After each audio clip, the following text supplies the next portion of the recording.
Before I show you some cave art and we start discussing it in class, I want you to realize that there are 3 different time periods from cave art times. And the first one is Paleolithic. This is when there was hunters and gatherers. This is where we call the Magdalenian people. They used stone tools. This is when the first art was ever created, they think, in a cave.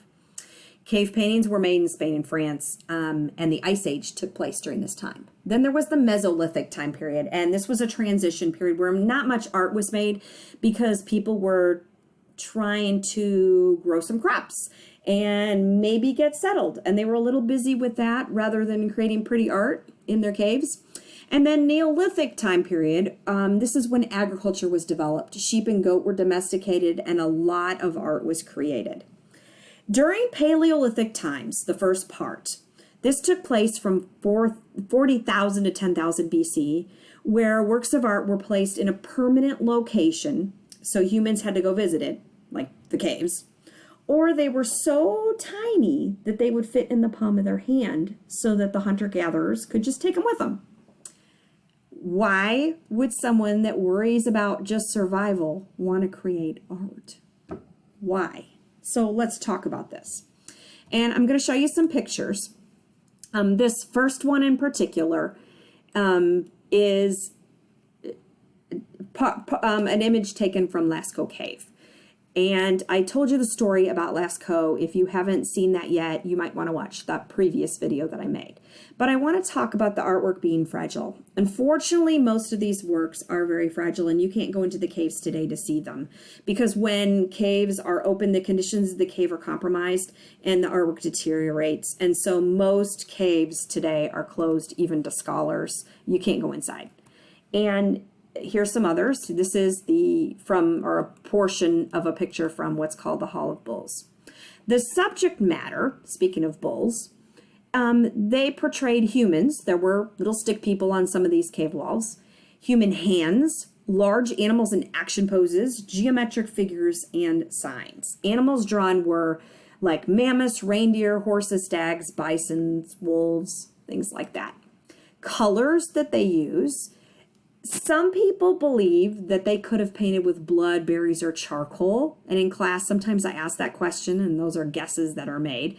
But these would have been dissolved. Colors that would have lasted were red, iron oxide, hematite, black from magnesium oxide, white from mica, I don't know if I'm saying that right, and yellow. Later, yellow and brown were found in the caves as well. And so other colors were found.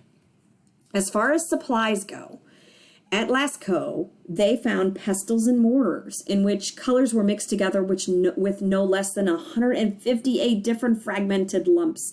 So new creations of colors by mixing these minerals together. Shells and barnacles and human skulls were found where they would have put the pigment inside with vegetable or animal cells and mushed the pigments together to create the paint. So they would have made binders from animal fat and vegetables mushed in with the minerals that they found. Blowpipes were made from bird bones, and they served as tubes. And what they would do is take the bone and dip it in the powdered pigments, hold it up, and blow. So handprints were made by putting the hand up and blowing pigment over the hand. Or the hand maybe could have been set down into the paint, and a positive image also could have been made. So when you look at this image here, you can see positive hands and negative hands on this wall. And they think that maybe that was some way that the cavemen or women signed their pieces. This was expensive. And when I talk about expensive, I don't mean that cavemen used money to create these paintings and that it was hard to make with the cash that they had, which they didn't. But cave art was expensive because of the supplies that they had to use. First of all, they found 81 different lamps inside Lascaux Cave. And artists would have had to work by torchlight into these dark caves. So if you think about it, it's like, honey, do we use the torch to light our home or to help us find food at night? Or do we use the torch to go into a cave and make pretty pictures. So apparently it was important enough to them to do this as well. Cave paintings were found 14 feet above the floor. Did they somehow make scaffolding? Look how long this thing is. Some murals were 100 feet long in Lascaux. So they would have had to build scaffolding all along the walls, set them up, climb up to create the paintings, and then take them all down and move them and set them up again. Again, this would have been expensive. Why expensive? It's using their time. Time that could be spent, I don't know, looking for survival. So apparently these maybe were made where at a time when food was a little more accessible at the time. So why was all this stuff made? What was the purpose of it? The real answer is we just don't know. It's either representational, meaning the earliest explanations were that maybe they were doodles by hunters for spiritual, religious, or even aesthetic purposes. Could it have been hunting magic, like for good luck? But there were no witches, doctors, priests, or sorcerers. Maybe they believed that if I draw a hunter shooting at an animal, that this will bring me luck. Maybe that's what I mean by hunting magic. Could it have been done for some sort of initiation or social ceremony? Were they designed to teach the science of hunting? If so, why did the illustrations include images of distinct animals? Why did they not include hunting scenes in all of them? This is a hunting scene, but in others, these animals, who knows? Maybe this is a way to teach boys to hunt.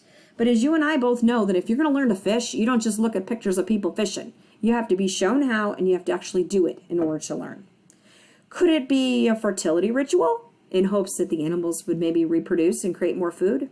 Again, we just don't know.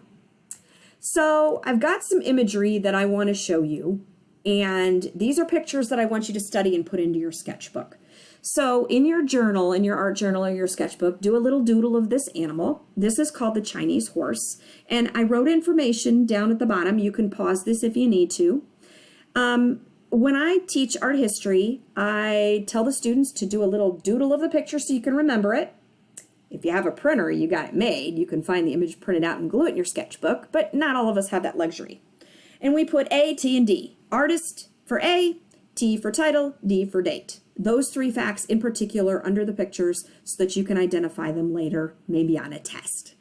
The artists would have been Magdalenian people, not necessarily one person in particular. Title of this is called Chinese horse, and we're going to talk about that in a minute.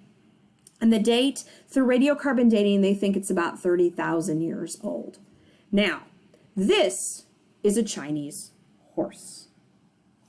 A horse from China? That's what they believe.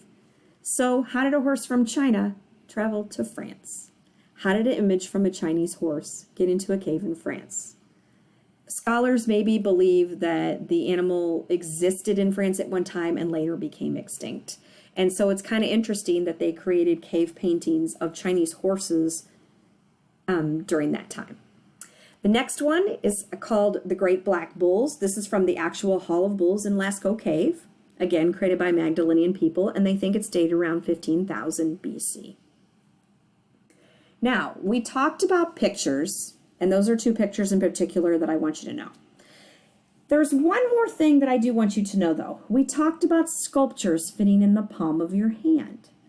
This one in particular, I know that looks kind of like, oh my gosh, my little eyes, cover my eyes, but I think you're old enough to handle this. This is called the Venus of Willendorf.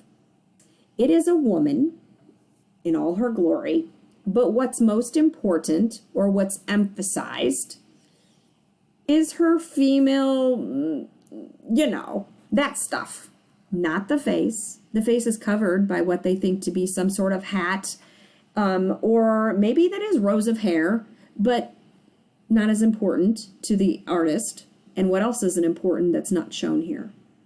The feet. The feet are not pictured at all. They're not important. Where are her arms? They're kind of resting right here at the top of her breasts. I don't know if you can see them by the side view, but you can see how the arm and the hands are shown in this picture. A couple things about this. It's about 4 inches tall. It was found by a workman in Willendorf, Austria, and that's why it's called the Venus of Willendorf. And it's now in a museum in Vienna, Austria. It never had feet and cannot stand on its own. They don't think that it was created and the feet fell off or anything like that. This is a Venus created by Botticelli. It's called the Birth of Venus. There's another word, Venus. Or the Venus de Milo, otherwise known as Aphrodite, from Greek times. Again, a Venus. So here's your information, the Venus of Willendorf. A Venus is considered a love goddess or a fertility idol. So this was thought to bring good luck, that the females of the family would maybe reproduce, and hopefully reproduce to carry on the family name. So we believe, or archaeologists believe, that this was created to bring good luck to a family. So maybe it was presented to the woman in hopes that she would create babies for her family, or to the man to give to the wife or to hold in his possession, kind of like a lucky rabbit's foot. That's just my theory anyway. There are other Venuses that have been found and created. What do they all have in common?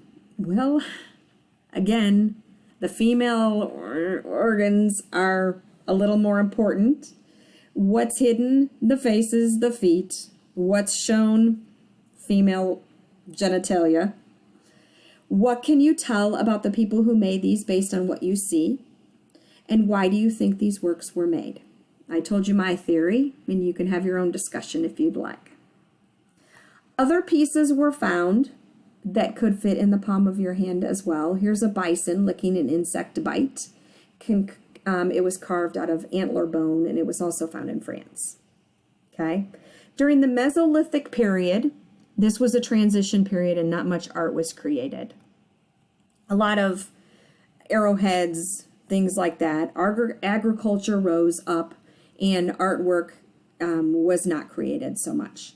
And then we had the Neolithic period where agriculture was developed, sheep and goats were domesticated, and lots of art was created. The last image that I want to show you is all about dwellings, and this is called Stonehenge. You might know a lot about this, and I'd like you to research it because I don't have a lot of time left in this video. It's time for me.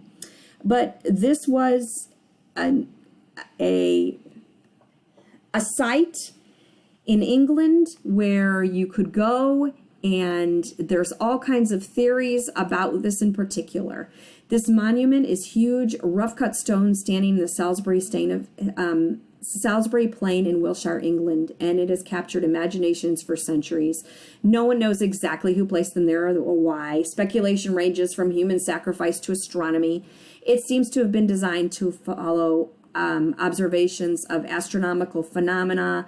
People believe that there are remains. Archaeologists have dug up human remains that maybe people brought them there as a burial place as well. Like cremations were buried as well as human bones.